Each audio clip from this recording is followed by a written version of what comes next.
Hello दोस्तों, YouTube channel पर आपका स्वागत है। दोस्तों, दिल्ली जुडिशरी का एग्ज़ाम मेरा 24 तारीख को है, तो भाई 10 दिन बचे हुए हैं, तो अपने रिवीजन करनी है। और बाकी आज तारीख है भाई, आपको बताता हूँ 12 तारीख आज तारीख है। और यहाँ पर बज चुके हैं 12 बजने वाले दोपहर के। ठीक है, तो ये मेरे सब्जेक्ट है और बाकी मेरे पास बेर एक्ट्स है और साथ में नोट्स भी है। और ऑनलाइन यहाँ पर अपनी क्लास चल रही है यूट्यूब से, बाकी कई बहुत सारी चीज़ें चल रही है। तो भाई यहाँ पर मैं आपको बताता हूँ मेरे कौन कौन से यहाँ पर सब्जेक्ट है इस वक्त।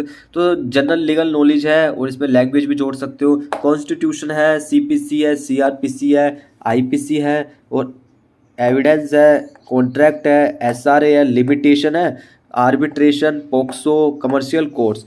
तो भाई इन सब की तैयारी जी करनी है भाई, 10 दिनों के अंदर रिवीजन करनी है। बाकी तो पढ़ चुके हैं अपन। और बाकी तो यहाँ पर आप देख रहे हो, यहाँ पे हमें बेयर एक्ट से, तो कौन कौन से बेयर एक्ट से मैं आपको दिखाना चाहता हूँ मेरे पास इस वक्त कौन कौन से। तो अपनी तैयारी 10 दिनों के अंदर शेड्यूल बनाएंगे भाई, बढ़िया वाला रिवीजन मारेंगे ज़बरदस्त। इस वक्त मेरे पास कौन कौन से बेयर एक्ट है वो मैं आपको दिखाना चाहूँगा। यहाँ पे कॉन्स्टिट्यूशन ऑफ इंडिया, ठीक है, और यहाँ पे सीपीसी है और सीआरपीसी,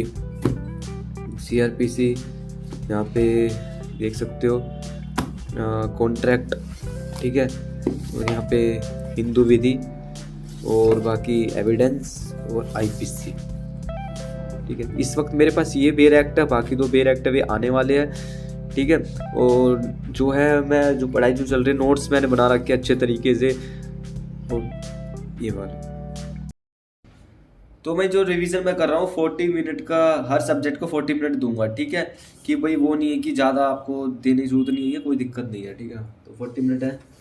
तो अभी आईपीसी को स्टार्ट करते हैं। तो यहाँ पर आईपीसी है, तो यहाँ पे स्टार्ट करते हैं इसको।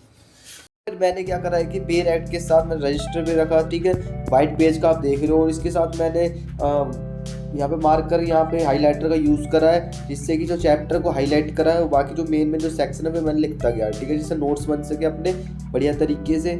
और यहाँ पे मैं पढ़ता गया और इससे अच्छे तरीके से। तो अभी मैं आपको दिखाऊंगा, बताऊँगा मैंने क्या क्या पढ़ा है अभी। पिछले 40 मिनट में आपको बताना चाहूंगा मैंने क्या पढ़ा। तो भाई 23 इसके अंदर चैप्टर है और क्या है 511 सेक्शन है। ठीक है, आईपीसी में। और जो पहला चैप्टर है वो प्रस्तावना है, प्रीलिमिनरी है, और 1 से लेकर 5 तक की धारा है, जिसमें 4 और 5 इंपोर्टेंट है। जो इंपोर्टेंट है मैंने लिख रखे है। ठीक है, धारा 4 ये बोलते हैं कि भारत से बाहर जो भी कोई अपराधी अपराध करता है, अगर वो भारत में आता है तो उसको अरेस्ट किया जा सकता है, क्योंकि भाई आप बाहर से क्राइम करके भारत में आ रहे हो। ठीक है, धारा 5 ये बोलता है कि सैनिक, नौसैनिक और वायुसेना को, वायु सैनिकों को आप गिरफ्तार नहीं कर सकते, क्योंकि इनका अलग से एक लॉ बना हुआ है। ठीक है, इन पर कोई आईपीसी नहीं चलेगी इनके ऊपर। ठीक है, इनका कोर्ट अलग से बनी हुई है, इनका ये ध्यान रखना है। अगला बोला चैप्टर नंबर 2। चैप्टर नंबर 2 है साधारण स्पष्टीकरण, 6 से लेकर 52 तक है।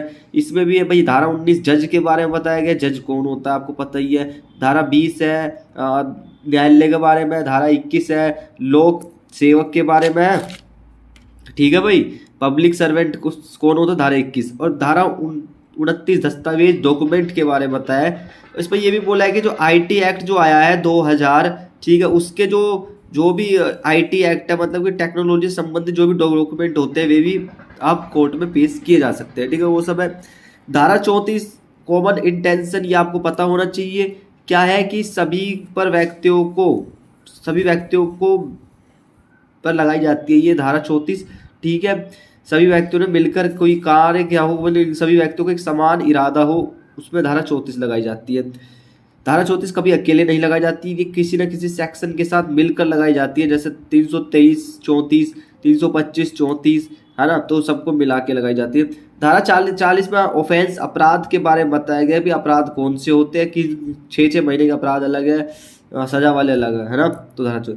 चैप्टर नंबर 3 आ जाता है भाई, इसमें पनिशमेंट के बारे में बोल रहे हैं। धारा इसमें पनिशमेंट कितने प्रकार की होती है, दंड जो होते हैं भाई 5 प्रकार के होते हैं। मृत्यु दंड, आजीवन कारावास, ठीक है, और कारावास 2 प्रकार के होते हैं, कठिन और सादा। ठीक है, कारावास हो जाए, कठिन और सादा हो सकता है। और संपत्ति का संपहरण और जुर्माना, ठीक है, जुर्माना भी लगाया जा सकता है।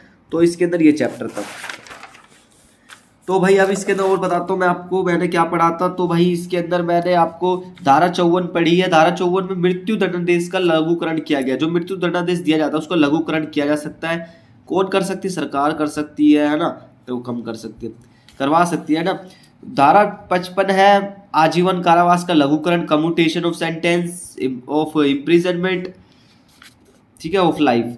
धारा 71 कई अपराधों से मिलकर बने अपराध के लिए दंड है, मतलब कई अपराध मिलकर, जैसे भाई एक व्यक्ति दूसरे व्यक्ति पर क्या है, चाकू मार देता है, एक बार मारा, दो बार, अब उन्हें 40 बार मार दिया तो सजा उसको एक ही बार मिलेगी, चाहे उसने एक बार चाकू मारा हो, चाहे उसने 50 बार मारा हो, मगर ये कि थोड़ा सा कठिन सजा मिल जाती है, बस ये है, ठीक है। आगे बोला अध्याय 4 जो साधारण अपवाद जनरल एक्सेप्शन के बारे में बोलता है, ठीक है। ये धारा 76 से चालू होती है और ये 106 तक चलती है, लिख देना यहाँ पे 106, ठीक है, मैं लिख लेता हूँ अपना, ये 76 से 106 तक चलती है भाई, ठीक है। अब इसमें में है ना, जैसे तथ्य की भूल है कि भाई आपको, तथ्य की भूल का मतलब ये होता है कि जैसे कि आपको पता नहीं है लॉ के बारे में, तो इस तरीके से तथ्य की भूल इंपॉर्टेंट है। धारा 80 ये बोलता है विधिपूर्ण कार्य करने में दुर्घटना, कोई भी आप विधिपूर्ण कार्य करते हो उसमें क्या है, कोई दुर्घटना हो जाती है, कोई क्राइम नहीं है। जैसे भाई एक क्या है कि हाईवे पे लकड़ी तोड़ रहा था लकड़हारा, वो लकड़ी तोड़ रहा था सरकारी काम से, तो लकड़ी का जो फाल होता है पीछे की तरफ गिर जाता है, किसी व्यक्ति पर लग जाता है ना, तो उसकी मृत्यु हो जाती है। तो उसमें क्या है कि जो लकड़हारा है उसका कोई दोष ही नहीं है, क्योंकि वो फिर भी अपने सही तरीके से कार्य कर रहा था। तो वो भी आप पढ़ लेना, इसका एग्जाम्पल बहुत इंपॉर्टेंट है। धारा 82 ये बोलता है 7 साल से कम आयु के शिशु जो भी होता है 7 साल से कम कोई भी कार्य करता है, क्राइम करता है, कोई क्राइम नहीं माना जाएगा। धारा 83 इसमें बोलता है 7 से लेकर 14 वर्ष के जो भी बच्चे होते हैं क्राइम नहीं होता, उनका होता है छोटे, फिर जुवेनाइल में आ जाता है तो उसके क्राइम को देखा जाएगा किस प्रकार क्राइम है। धारा 84 में भी जो अनसाउंड माइंड होता है, जो विकृत चित्त व्यक्ति होता है, पागल हो जाए बिल्कुल दिमाग से वो है, उसका भी क्राइम नहीं माना जाता, वो देखा जाता है किस हिसाब से है, ठीक है। धारा 93 में सद्भावना पूर्वक दी गई संसूचना, उसमें ये बोला है भाई जैसे मान लो एक व्यक्ति है, मरीज है, वो बीमार हो चुका है भाई, तो अब उसमें क्या है कि उस व्यक्ति को डॉक्टर आता बोलता भाई तू जो बीमारी हो गई अब तू कभी जिंदा नहीं, तुम ठीक नहीं हो सकता, इसी के चक्कर में वो बेचारा डर के वजह से वो कभी ठीक ही नहीं हो गया, मर गया। तो ये सद्भावना पूर्वक दी गई संसूचना होती है, communication made in good faith, ठीक है। ये अब धारा 96 से 106 तक प्राइवेट प्रतिरक्षा के अधिकार और राइट ऑफ प्राइवेट डिफेंस, ठीक है, 96 से 106 तक दिया गया है। ये है प्राइवेट, जो भी व्यक्ति अपने बचाव के लिए दूसरे व्यक्ति को भी भाई पीट सकता, कोई दिक्कत नहीं है, तो उसमें प्राइवेट डिफेंस आया था, राइट ऑफ प्राइवेट डिफेंस, तो 96 से 106 तक है, ठीक है। तो भाई ये बात आगे बोलता है धारा चैप्टर नंबर 5 दुष्प्रेरण, मतलब कि जो व्यक्ति अबेटमेंट होता है 107 से 120 तक है।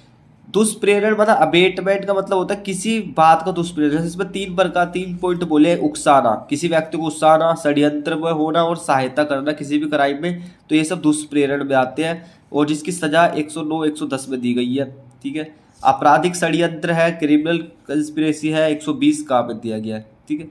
तो भाई आज तुम्हारे भाई ने ये पढ़ा है, तो ये 40 मिनट के अंदर तो मैंने वीडियो बना ली है, आपको दिखा दी गई है किस क्या क्या है, ठीक है। तो ये है, ओके। तो भाई ऐसे ही 40 मिनट का मैंने हर सब्जेक्ट में 40 मिनट देना शुरू कर दिया है, जिससे कि सभी का रिवीजन हो सके, और साथ में मैं बाद में भी इनका रिवीजन कर लूँ, ठीक है। और बाकी ये जो है इससे भाई सब मैं वो यहाँ पे लगा के यहाँ पे रिकॉर्डिंग कर रहा था, आपने देखे होगे वीडियो के अंदर, ठीक है। तो ऐसे ही अब तैयारी करेंगे अच्छे तरीके से, तो मिलते हैं नेक्स्ट वीडियो में, ओके। वीडियो को देखने के लिए धन्यवाद।